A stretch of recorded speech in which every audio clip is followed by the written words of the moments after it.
ನಮಸ್ಕಾರ ಎಲ್ರಿಗೂ. ಬನ್ನಿ ಫ್ರೆಂಡ್ಸ್, ಇವತ್ತಿನ ಕ್ಲಾಸ್ನ ಸ್ಟಾರ್ಟ್ ಮಾಡ್ತಾ ಇದ್ದೀನಿ. ಇವತ್ತಿನ ಕ್ಲಾಸಲ್ಲಿ ನಾನು ಏನು ಹೇಳ್ಕೊಡ್ತಾ ಇದ್ದೀನಿ ಅಂದರೆ ನಿಮಗೆ ಬ್ಲೌಸ್ಗೆ ಇಂಪಾರ್ಟೆಂಟ್ ಆಗಿರೋಂಥ ಲೋಡಿಂಗ್ ಥ್ರೆಡ್ ಅಂದರೆ ಈ ಪೈಪಿಂಗ್ ದಾರದಿಂದ ನಾವು ಬ್ಲೌಸ್ಗೆ ಲೋಡಿಂಗ್ ಮಾಡೋದು ಕಲಿಯೋದು ಹೇಗೆ ಅನ್ನೋದನ್ನು ನಾನು ಈ ವಿಡಿಯೋದಲ್ಲಿ ನಿಮಗೆ ಸಂಪೂರ್ಣವಾಗಿ ನೀಟಾಗಿ ಎಲ್ಲ ಎಕ್ಸ್ಪ್ಲೇನ್ ಮಾಡಿ ಹೇಳ್ಕೊಡ್ತೀನಿ. ಅಂದರೆ ಇನ್ನೂ ಒಂದು ಇದರಲ್ಲಿ ಏನಂದರೆ ಪೈಪಿಂಗ್ ಥ್ರೆಡ್ ಏನಿದೆ ಇದರಲ್ಲಿ 2 ಥರ ಬರುತ್ತೆ ನೋಡಿ. ಇದು ನಾವು ಬ್ಲೌಸ್ಗೆ ವರ್ಕ್ ಹಾಕುವಾಗ ಲೋಡಿಂಗ್ ಮಾಡೋಕ್ಕೆ ತೊಗೊಳ್ಳೋವಂಥದ್ದು. ಇದು ಇಷ್ಟು ದಪ್ಪ ಇರುತ್ತೆ ದಾರ, ಅಂದರೆ ಸ್ವಲ್ಪ ದಪ್ಪ ಇರುತ್ತೆ. ಇದು ನೋಡಿ ಎಷ್ಟು ದಪ್ಪ ಇದೆ. ನಾರ್ಮಲಾಗಿ ನಾವು ಬ್ಲೌಸಿಗೆ ಅಂತ ತೊಗೊಂಡಾಗ ಏನಾಗುತ್ತೆ, ಈ ಥರ ಸ್ವಲ್ಪ ತೆಳ್ಳಗಿರುತ್ತೆ. ಅದು ನೀವು ಈ ಥರ ಸಿಕ್ಕಿಲ್ಲ ಅಂತಂದರೆ ಇದನ್ನು ಬೇಕಿದ್ದರೆ ಈ ರೀತಿ ಡಬಲ್ ಫೋಲ್ಡಿಂಗ್ ಮಾಡಿಕೊಂಡು ನೀವು ಕಲಿಬೋದು. ಇಲ್ಲಾಂದರೆ ಇದು ಸಿಕ್ತು ಅಂದರೆ ಇದರಿಂದನೇ ಕಲಿಬೋದು. ಆದಷ್ಟು ಇಲ್ಲಿ ನೀವು ಗಮನ ಇಟ್ಟು ನೋಡಬೇಕಾಗುತ್ತೆ. ಅದಕ್ಕೆ ನಾನು ಇವತ್ತು ಕ್ಯಾಮ್ರಾನ ಈ ಕಡೆ ಇಟ್ಟಿದ್ದೀನಿ. ಎಷ್ಟನೇ ನಂಬರ್ಗೆ ಹೇಗೆ ಅನ್ನೋದೆಲ್ಲ ನಿಮಗೆ ಇದರಲ್ಲಿ ಕಂಪ್ಲೀಟಾಗಿ ಅರ್ಥ ಆಗುತ್ತೆ. ನೋಡಿ, ಇದು 0 1 2 3 4 5 ಈ ಥರ ಇರುತ್ತೆ. ಇದು ನಾನು ಎಷ್ಟನೇ ನಂಬರಿಂದ ಹಾಕ್ತೀನಿ ಅನ್ನೋದನ್ನೆಲ್ಲ ನೀವು ಅಬ್ಸರ್ವ್ ಮಾಡಿ ನೋಡ್ಬೋದು. ಎಲ್ಲೂ ಸ್ಕಿಪ್ ಮಾಡಿದ್ರೆ ಫುಲ್ ಪೂರ್ತಿ ವಿಡಿಯೋ ನೋಡಿ, ನೀಟಾಗಿ ಅರ್ಥ ಆಗುತ್ತೆ. ವಿಡಿಯೋ ಏನು ತುಂಬ ಲಾಂಗ್ ಆಗಿಲ್ಲ, ತುಂಬ ಶಾರ್ಟ್ ಟೈಮಲ್ಲೇ ನಿಮಗೆ ಹೇಳ್ಕೊಡ್ತೀನಿ. ಇದ್ರ ಬಗ್ಗೆ ಏನೇ ನಿಮಗೆ ಡೌಟ್ಸ್ ಇದ್ದರೂ ಕಮೆಂಟ್ ಮಾಡಿ ತಿಳಿಸಿ ಫ್ರೆಂಡ್ಸ್. ಹೊಸ್ದಾಗಿ ಯಾರು ನೋಡ್ತಾ ಇದ್ದೀರಾ ಪ್ಲೀಸ್ ನಮ್ಮ ಚಾನಲ್ನ ಸಬ್ಸ್ಕ್ರೈಬ್ ಮಾಡ್ಕೊಂಡು ನೋಡಿ, ಹಾಗೆ ಖಂಡಿತ ವಿಡಿಯೋಗೆ ಲೈಕ್ ಕೊಡಿ ಫ್ರೆಂಡ್ಸ್. ನೋಡಿ, ಮೊದಲಿಗೆ ನಾನು ಬಟ್ಟೆ ಎಲ್ಲ ಹಾಕ್ಕೊಂಡು ಫ್ರೇಮ್ಗೆ ರೆಡಿ ಮಾಡಿ ಇಟ್ಕೊಂಡಿದ್ದೀನಿ ಈ ಥರ. ಈಗ ನಾನು ಇದರಿಂದ ತೋರಿಸ್ತೀನಿ ನಿಮ್ಗೆ ಎಷ್ಟನೇ ನಂಬರಿಂದ ನಾವು ಸ್ಟಾರ್ಟಿಂಗು ರೂಢಿ ಮಾಡ್ಕೊಳ್ಳೋದು ಅಂತ ನೋಡೋದಾದರೆ ನೋಡಿ. ನಾನಿಲ್ಲಿ 3 ನಂಬರ್ಗೆ ಇಲ್ಲಿ ಕರೆಕ್ಟಾಗಿ ಸ್ಟಿಚ್ಚನ್ನ ಹಾಕ್ಕೊತೀನಿ. ಮೊದಲಿಗೆ ನೋಡಿ 3 ನಂಬರ್ಗೆ ನಾನು ಇದನ್ನು ಹಾಕ್ಕೊತೀನಿ. ಈ ರೀತಿ ಫಸ್ಟ್ ಇದನ್ನು ಲಾಕ್ ಮಾಡ್ಕೋಬೇಕಾಗುತ್ತೆ. ಖಂಡಿತ ನೀವು ಎಲ್ಲದನ್ನು ಗಮನವಿಟ್ಟು ನೋಡಿದ್ರಿ ಅಂದರೆ ಖಂಡಿತ ನಿಮಗೆ ಒಂದು ವಿಡಿಯೋದಲ್ಲೇ ನೀಟಾಗಿ ಅರ್ಥ ಆಗುತ್ತೆ. ಈ ದಾರ ಏನಿರುತ್ತೆ ಇದನ್ನು ಆದಷ್ಟು ಸ್ವಲ್ಪ ಟೈಟಾಗಿ ಎಳೆಯೋದಕ್ಕೆ ಟ್ರೈ ಮಾಡಿ. ಖಂಡಿತ ಟೈಟಾಗಿ ಎಳಿಲೇಬೇಕು, ಇಲ್ಲಾಂದರೆ ನಿಮಗೆ ಅದು ಸರಿಯಾಗಿ ಬರೋದಿಲ್ಲ. ಹಾಗಾಗಿ ಖಂಡಿತ ಇದನ್ನು ನೀವು ಸ್ವಲ್ಪ ಟೈಟಾಗಿ ಎಳಿಲೇಬೇಕು. ಲೂಸ್ ಬಿಟ್ರಿ ಅಂದರೆ ಏನಾಗುತ್ತೆ, ನಮಗೆ ಇಲ್ಲಿ ನೋಡಿ ಇದು ಯಾವ ರೀತಿ ಬೆಂಡ್ ಆಗಿದೆ ಇದೇ ರೀತಿಯೇ ಬಂದುಬಿಡುತ್ತೆ. ಹಾಗಾಗಿ ಆದಷ್ಟು ಸ್ವಲ್ಪ ಈ ರೀತಿ ಟೈಟಾಗಿ ಎಳೆದಿಡ್ಕೋಬೇಕಾಗುತ್ತೆ. ಒಂದು ಸ್ವಲ್ಪ ನೋಡಿ ಇಷ್ಟು ಎಳೆದಿಡ್ಕೊಳ್ಳಿ. ನಂಬರ್ 3ಕ್ಕೆ ನಾನು ತೊಗೊಂಡು ಬರ್ತಾಯಿದ್ದೀನಿ. 3ನೇ ನಂಬರಿಂದ ಈಗ ನಾನು ಎಳೆದು ಸ್ಟಿಚ್ ಹಾಕ್ತೀನಿ ನೋಡಿ.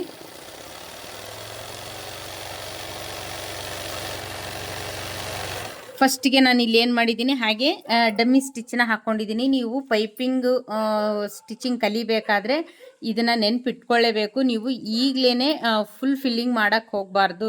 ಆದಷ್ಟು ಈ ರೀತಿಯೇ ನೀವು ಡಮ್ಮಿ ಸ್ಟಿಚ್ಚನ್ನ ಹಾಕ್ಕೋಬೇಕಾಗುತ್ತೆ. ಯಾಕೆ ಅಂತ ಕೇಳಿ, ಇದರಲ್ಲಿ ಏನಾಗುತ್ತೆ, ಇದೇನಾದರೂ ಸ್ವಲ್ಪ ಬೆಂಡ್ ಆಯಿತು ಅಥವಾ ಸ್ವಲ್ಪ ಸರಿಗೆ ಬಂದಿಲ್ಲ ಅಂದರೂ ನಾವು ಈ ನೆಕ್ಸ್ಟ್ ಲೇಯರ್ ಏನು ಹಾಕ್ತೀವಿ ಅದರಲ್ಲಿ ನಿಮಗೆ ನೀಟಾಗಿ ಬರುತ್ತೆ. ಸೊ ಹಾಗಾಗಿ ನೀವು ಫಸ್ಟಿಗೆ ಈ ರೀತಿ ಹಾಕ್ಕೊಂಡು ಆಮೇಲೆ ಇದ್ರ ಮೇಲೇ ನೀವು ಸ್ಟಿಚ್ಚನ್ನ ಹಾಕ್ಕೋಬೇಕಾಗುತ್ತೆ ನೋಡಿ.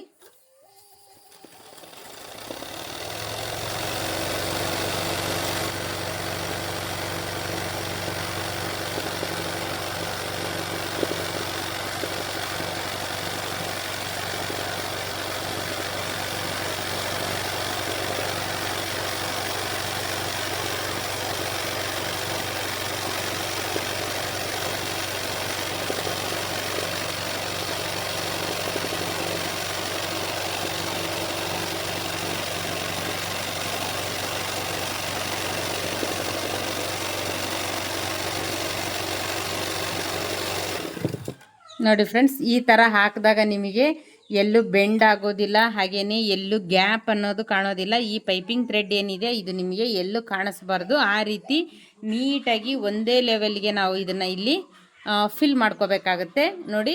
ಇದನ್ನೇ ನೀವು ರೌಂಡಲ್ಲಿ ಕೂಡ ಪ್ರಾಕ್ಟೀಸ್ ಮಾಡಬೇಕು.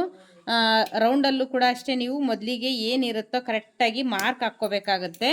ಮಾರ್ಕ್ ಹಾಕ್ಕೊಂಡು ಆನಂತರ ನೀವು ರೌಂಡನ್ನ ಕಲಿಬೇಕಾಗುತ್ತೆ. ಈ ರೌಂಡು ಕೂಡ ನಾನು ಯಾವ ರೀತಿ ಹಾಕೋದು ಅಂತ ತೋರಿಸ್ಕೊಡ್ತೀನಿ ನೋಡಿ. ಫಸ್ಟಿಗೆ ನಾನು ನಂಬರ್ 3ಕ್ಕೆ ಬಂದು ಇದನ್ನು ಲಾಕ್ ಮಾಡ್ಕೊತೀನಿ ನೋಡಿ.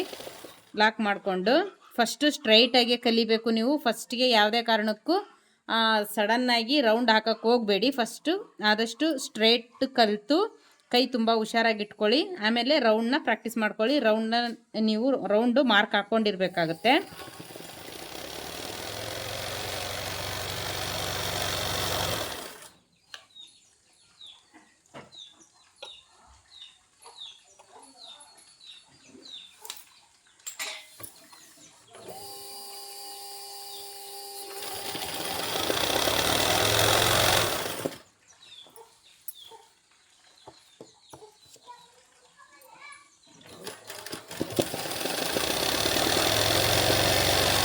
ಈಗ ನೋಡಿ ಮತ್ತೆ ನಾನು ಇದನ್ನು ಇಲ್ಲಿ ಕರೆಕ್ಟಾಗಿ ಫುಲ್ ಮಾಡ್ಕೊತೀನಿ. ನೀವು ಆದಷ್ಟು ಇದ್ರ ಮೇಲೆ ನಿಮ್ಮ ಗಮನ ತುಂಬ ಇಟ್ಕೋಬೇಕಾಗತ್ತೆ. ಯಾವ್ದ್ಯಾವುದಕ್ಕೆ ಯಾವ್ಯಾವ ನಂಬರ್ ಅನ್ನೋದು ಇಲ್ಲಿ ನೀವು ನೋಡ್ಕೋಬೇಕಾಗತ್ತೆ. ನೋಡಿ ಈಗ ಸೇಮ್ ನಾನು ಅದೇ ಇಲ್ಲಿ 3ನೇ ನಂಬರಿಗೆ ಬಂದು ಈಗ ಇದನ್ನು ಫಿಲ್ನ ಮಾಡ್ಕೊತಾ ಇದ್ದೀನಿ. ನೋಡಿ ಕರೆಕ್ಟ್ 3ನೇ ನಂಬರ್ಗೆ ಇದು ನಿಮಗೆ ಈ ಥರ ಪೈಪಿಂಗ್ ಥ್ರೆಡ್ಡಿಂದ ಲೋಡಿಂಗ್ ಮಾಡ್ತೀನಿ ಅನ್ನೋ ಹಾಗಿದ್ದರೆ ನಿಮಗೆ ಲೋಡಿಂಗ್ ಸ್ಟಿಚ್ಗೆ ನಂಬರ್ 3 ಕರೆಕ್ಟಾಗಿರುತ್ತೆ.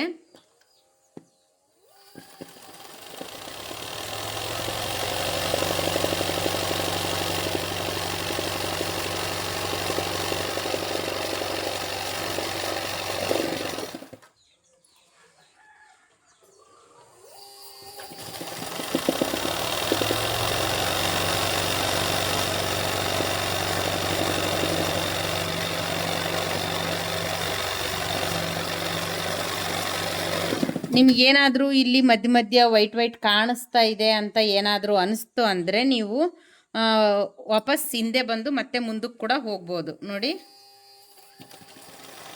ಈ ಥರ ಇಲ್ಲೇನಾದರೂ ಕಾಣಿಸ್ತಾ ಇದೆಯಪ್ಪ ಅನ್ನೋ ಹಾಗಿದ್ರೂ ಕೂಡ ನೀವು ಈ ರೀತಿ ಬಂದು ಹೋಗ್ಬೋದು.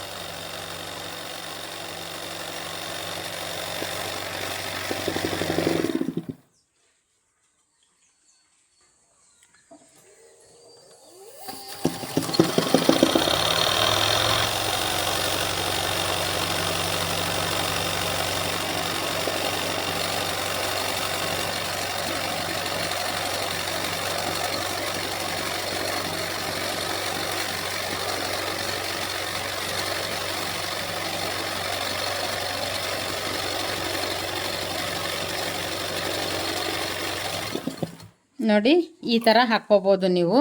ಇದರಲ್ಲೇ ನಾನು ನಿಮಗೆ ಡಬಲ್ ಕಲರ್ ಹಾಕೋದು ಹೇಗೆ, ಜರಿ ಥ್ರೆಡ್ ಮೇಲೆ ಬರೋದು ಹೇಗೆ, ಒಂದು 10 ಡಿಸೈನ್ನ ನಾನು ನಿಮಗೆ ಒಂದು ವಿಡಿಯೋದಲ್ಲಿ ಸಪ್ರೇಟಾಗಿ ಲೋಡಿಂಗ್ದೇ ಒಂದು ಡಿಸೈನ್ನ ಮಾಡೇ ಹಾಕ್ತೀನಿ. ಇದನ್ನಂತೂ ನೀವು ಖಂಡಿತ ತುಂಬ ಪ್ರಾಕ್ಟೀಸ್ ಮಾಡಲೇಬೇಕು. ಆದಷ್ಟು ಕೈ ಹುಷಾರಾಗಿ ಇಟ್ಕೋಬೇಕಾಗುತ್ತೆ. ಈ ರೌಂಡು ಈಗ ನೀವೇನು ಫ್ರಂಟದು ಮಾತ್ರ ಏನು ಹಾಕಿದ್ದೀರಾ ಇದೇ ರೀತಿ ಫುಲ್ ರೌಂಡ್ ಹಾಕ್ಕೊಂಡು ಅದನ್ನು ಕೂಡ ತುಂಬಾ ಪ್ರಾಕ್ಟೀಸ್ ಮಾಡಬೇಕಾಗುತ್ತೆ.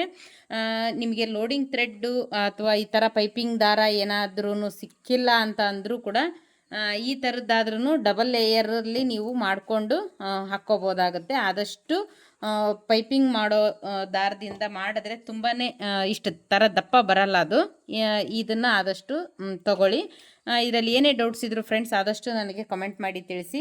ನಾನು ಆಲ್ರೆಡಿ ನಿಮಗೆ ಈ ರೀತಿ ನೆಕ್ ರೌಂಡ್ ಹಾಕೋದು ಹೇಗೆ ಅನ್ನೋದನ್ನು ಹೇಳ್ಕೊಟ್ಟಿದ್ದೀನಿ. ಈಗ ಇದನ್ನು ನೀವು ಪ್ರಾಕ್ಟೀಸ್ ಮಾಡಿದ್ರಿ ಅಂದರೆ ನಾನು ನಿಮಗೆ ಬೇಗ ನೆಕ್ಸ್ಟ್ ವಿಡಿಯೋದಲ್ಲಿ ಬಾಲ್ ಚೈನ್, ಸ್ಟೋನ್ ಚೈನು, ಆ ನಂತರ ಒಂದೊಂದೇ ಡಿಸೈನ್ ಹಾಕೋದು ಹೇಗೆ ಅನ್ನೋದನ್ನು ಖಂಡಿತ ಪ್ರಾಕ್ಟೀಸ್ ಮಾಡಿ ಹೇಳ್ಕೊಡ್ತೀನಿ. ಪ್ರಾಕ್ಟೀಸ್ ನೀವು ಕೂಡ ಚೆನ್ನಾಗಿ ಮಾಡಬೇಕು. ಇದಕ್ಕೇನಿಲ್ಲ ಫ್ರೆಂಡ್ಸ್, ನೀವು ಎಷ್ಟು ಪ್ರಾಕ್ಟೀಸ್ ಮಾಡ್ತೀರಾ ಅಷ್ಟು ಬೇಗನೆ ಬರುತ್ತೆ. ನೀವು ಬೇಗ ಕೆಲಸ ಕಲಿಬೇಕು ಅಂತಂದರೆ ಖಂಡಿತ ಪ್ರಾಕ್ಟೀಸ್ ಅನ್ನೋದು ನಮಗೆ ತುಂಬಾ ಮುಖ್ಯ. ಈಗ ಫ್ರಂಟ್ ನೆಕ್ ಏನಿದೆ ಇದೇ ಥರ ಫುಲ್ಲು ರೌಂಡ್ ನೆಕ್ವರೆಗೂ ನೀವು ಆದಷ್ಟು ಪ್ರಾಕ್ಟೀಸ್ ಮಾಡಿ ನಾನು ನೆಕ್ಸ್ಟ್ ನಿಮಗೆ ball chain, stone chain attach ಮಾಡೋದು ಹೇಗೆ ಅನ್ನೋದನ್ನು ಹೇಳ್ಕೊಡ್ತೀನಿ. ಹಾಗಿದ್ರೆ ಫ್ರೆಂಡ್ಸ್ ಈ ವಿಡಿಯೋನ ಇಲ್ಲಿಗೆ ಎಂಡ್ ಮಾಡ್ತಾಯಿದ್ದೀನಿ. ನೆಕ್ಸ್ಟ್ ವಿಡಿಯೋದಲ್ಲಿ ಸಿಗೋಣ. Thank you so much.